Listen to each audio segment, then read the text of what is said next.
Salam sejahtera bagimu amang-enang yang terkasih dalam Tuhan Yesus Kristus. Firman kehidupan bagi kita tertulis dalam 2 Korintus pasal 4 ayat 7.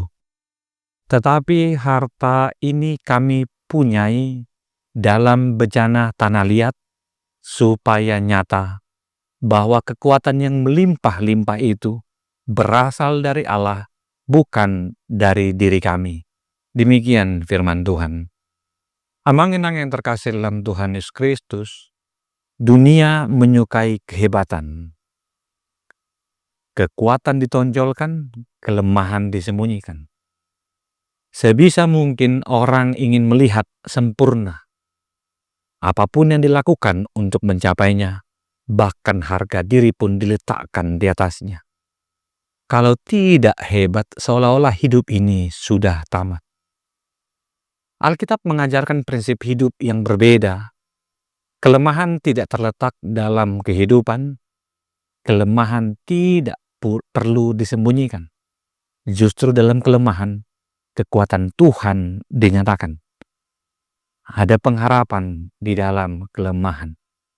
Di saat Paulus menerima tugas sebagai Rasul Kristus untuk memberitakan Injil ke berbagai tempat di Asia Kecil, tugas itu amat berat karena ia harus menghadapi berbagai tantangan dan kesulitan, ditindas, dianiaya, bahkan dihempaskan oleh badai dalam perjalanannya di laut, di darat, dan lain sebagainya.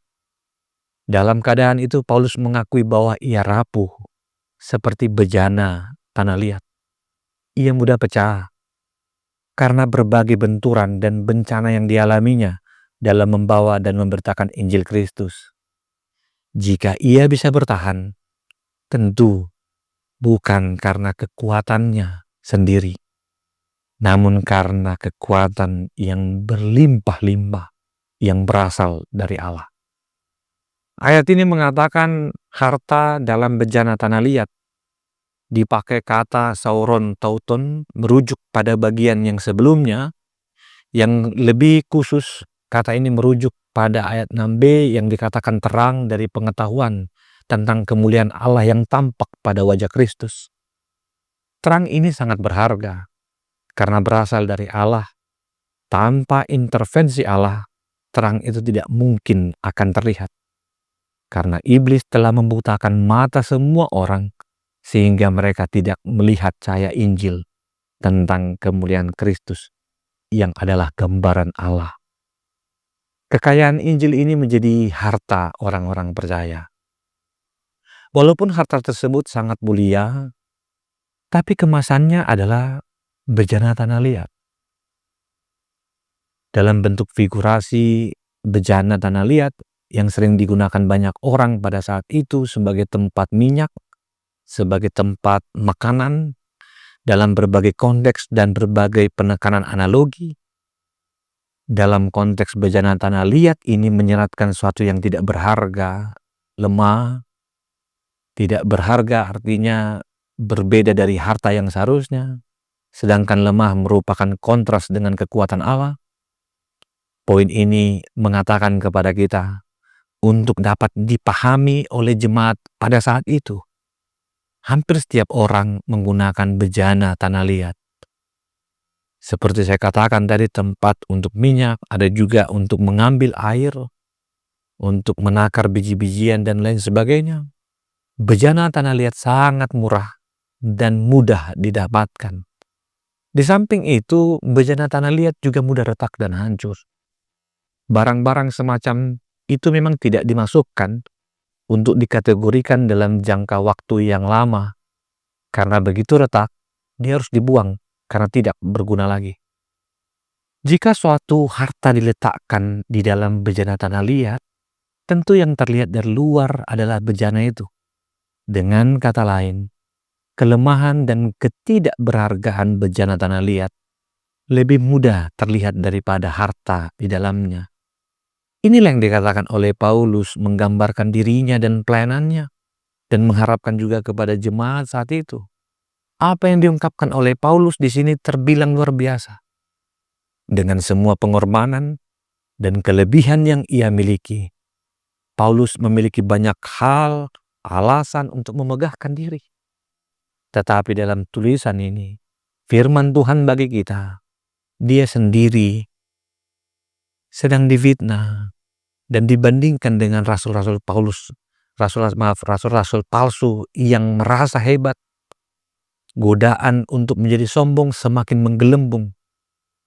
Puji Tuhan, Paulus tidak jatuh untuk membela dirinya, tapi ia ingin meluruskan pujiannya kepada Tuhan karena ia mengingat dia hanya tanah liat yang tidak berharga dan lemah dalam kerapuhannya. Dengan mengakui, merengkuh, dan menceritakan kelemahan-kelemahannya, Paulus ingin menegaskan kekuatan yang dari Allah yang melimpah, yang terus bekerja di dalam dirinya. Memuliakan Allah tidak bisa berjalan beriringan dengan kemuliaan diri sendiri. Cara menonjolkan kekuatan Allah adalah dengan menonjolkan kelemahan kita. Di sini Paulus sangat menyadari ini. Dia yang telah melalui ujian keputusasaan dalam pelayanan sehingga ia benar-benar mengalami kekuatan Tuhan. Di pasal 1 ayat 8 dan 9, dengan merengkuh semua kelemahan dia, justru bisa berkata, ketika aku lemah, aku kuat. Hidup ini juga dipenuhi oleh berbagai tugas dan tanggung jawab. Baik sebagai dirimu, atas keluarga, hubungan dengan istri, atau suami, anak-anak, atau sebagai anak kepada orang tua. Tugas yang lebih besar dalam pekerjaan gereja, pekerjaan kantor, pekerjaan bermasyarakat. Semua itu bukanlah hal yang mudah. Banyak tantangan dan kesulitan yang kita hadapi. Apabila di masa pandemi kita mengingat banyak pembatasan membuat situasi semakin sulit. Banyak kertas yang menunjukkan kerapuhan dari hasil tes kesehatan hingga akhirnya membuat kita mudah merasa pecah atau merasakan kelemahan dan kerapuhan. Namun Allah menawarkan kekuatan yang melimpah-limpah. Kita digendong agar tidak koyak dan hancur. Walaupun berat tugas yang diberikan Tuhan bagi kita, Ia menggendong kita dan menjaga kita. Kita tetap bertahan menjalani hidup hari ini, esok sesuai dengan tugas yang diberikan bagi kita. Boleh saya mengajakmu mengenang. Saya menganalogikan seorang ibu yang sedang membawa belanjaan. Setelah dia memasukkan 1, 2, dan 3 dan seterusnya sampai selesai, dia mengingat plastiknya hampir koyak. Yang dia lakukan hanya satu. Dia menggendongnya, dia memegangnya dari atas dan samping dan bawah. Tujuannya satu, supaya tidak koyak. Dia sampai pada tujuannya dan digunakan untuk tujuannya. Hari ini firman Tuhan kita menemukan Tuhan yang mengasihi kita adalah Tuhan juga yang memberikanmu kekuatan untuk berjalan, melakukan apa yang Tuhan inginkan. Ingat, Tuhan bersamamu.